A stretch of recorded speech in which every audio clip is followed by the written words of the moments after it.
Buongiorno da Leandro Maggi, conferenza stampa con Don Beppi Miele, missionario salesiano da 41 anni in Madagascar.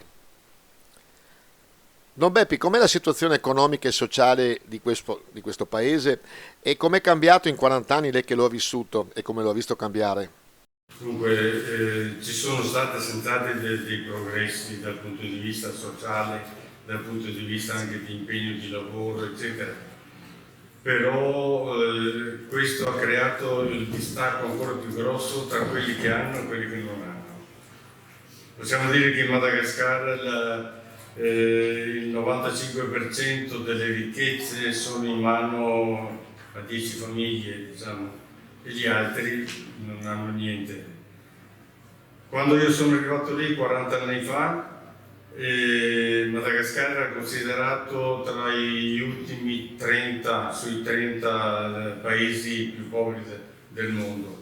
L'anno scorso è stato considerato l'ultimo paese, cioè il paese più povero del mondo. Quindi questo ci fa capire la differenza che c'è. Invece di andare avanti si può dire che si va indietro.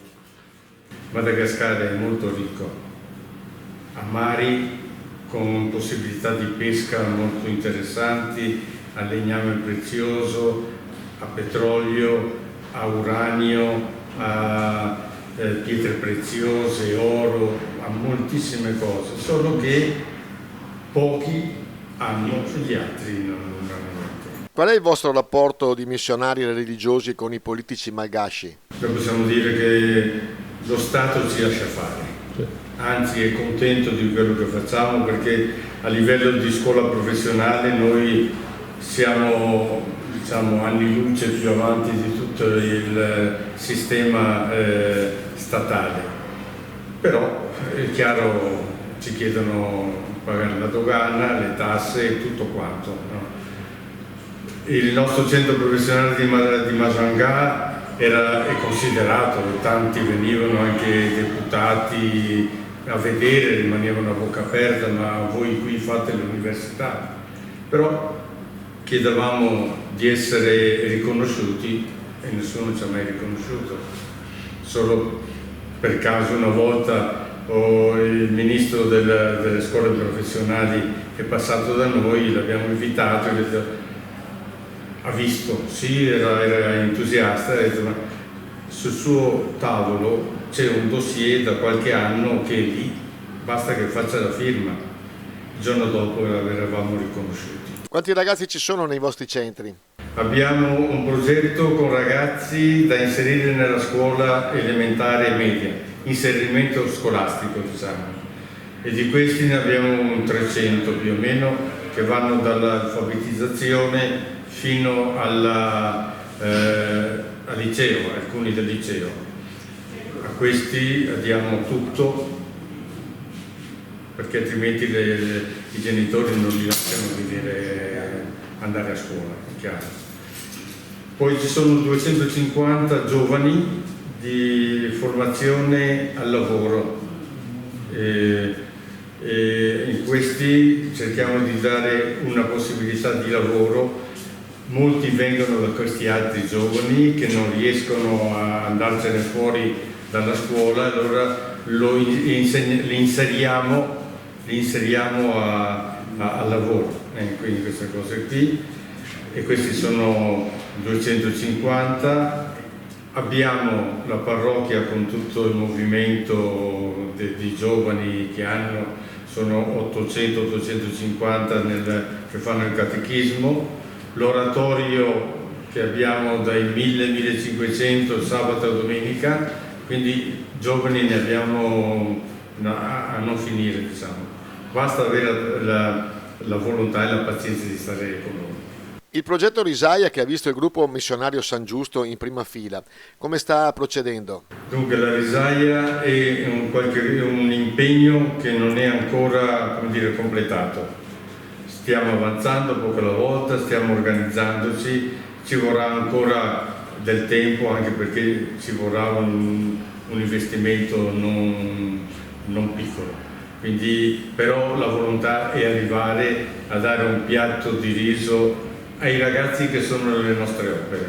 Facendo il calcolo noi abbiamo più di 5.000 ragazzi che mangiano le nostre opere in tutto Madagascar, quindi è un impegno che non è da poco. È un centinaio di ettari su un posto e poi ce ne sono un'altra settantina su un altro posto. Tra i ragazzi che avete avuto nei vostri centri, nelle vostre missioni, qualcuno è riuscito ad emergere? Nel nostro centro professionale di Masanga sì, ci sono, non dico molti, ma ce ne sono che sono riusciti a creare delle piccole imprese loro oppure delle situazioni di lavoro importanti. Lei, signora Bruna, è la presidente del gruppo missionario San Giusto. Tra l'altro è stata 2 volte in Madagascar. Cosa le ha lasciato questa esperienza? Si porta a casa qualcosa che è difficile da descrivere perché cambia un pochino la visione che abbiamo delle cose. Il conoscere situazioni come vivono i missionari anche, no? Cioè loro lo danno per scontato, vivere con così pochi mezzi, mangiare in modo così spartano, alzarsi alle 5 del mattino, andare a letto alle 8 di sera dopo una giornata di lavoro intenso. Noi diamo per scontato tantissime cose qui da noi, avere il frigorifero, avere il pavimento, avere una casa, avere del cibo, e là non è affatto scontato. E si scopre che la cosa più importante che possiamo fare, che ho imparato da loro, che forse loro non dicono magari più i missionari, perché l'hanno già detto 1000 volte, che mandando i bambini a scuola, scolarizzando i bambini, si evita che vengano sfruttati, abusati, violentati e quant'altro. Quindi l'unica ricetta è proprio quella di dare un pasto e la scuola ai bambini perché si risollevi la nazione. E l'oratorio perché è un posto sano dove non c'è delinquenza e sono custoditi dai salesiani e dai loro collaboratori. Poi ho visto anche la capacità che ha avuto Don Beppi, che è grande, di crescersi degli allievi, no? Di non essere da solo nel fare quello che fa, ma di attorniarsi di persone che sono in grado di portare avanti, di completare, di proseguire su quello che insegna, altrimenti andrebbe tutto perduto, no? Quando si sposta, quando lo spostano da una missione all'altra, da un incarico all'altro, c'è il rischio di perdere tutto, quindi ci sono nuovi giovani salesiani, uno sarà presente dopo, uno di Chioggia, non so se sei stato tu allievo, Giordi, può darsi, sì. Ecco, che attualmente è a Chioggia, quindi è tutto molto reale, molto pratico. Portoviro e Madagascar sono legati proprio da questa collaborazione, dal fatto di conoscere lui, di sapere che tutto quello che facciamo, che mandiamo, viene moltiplicato dalle loro capacità.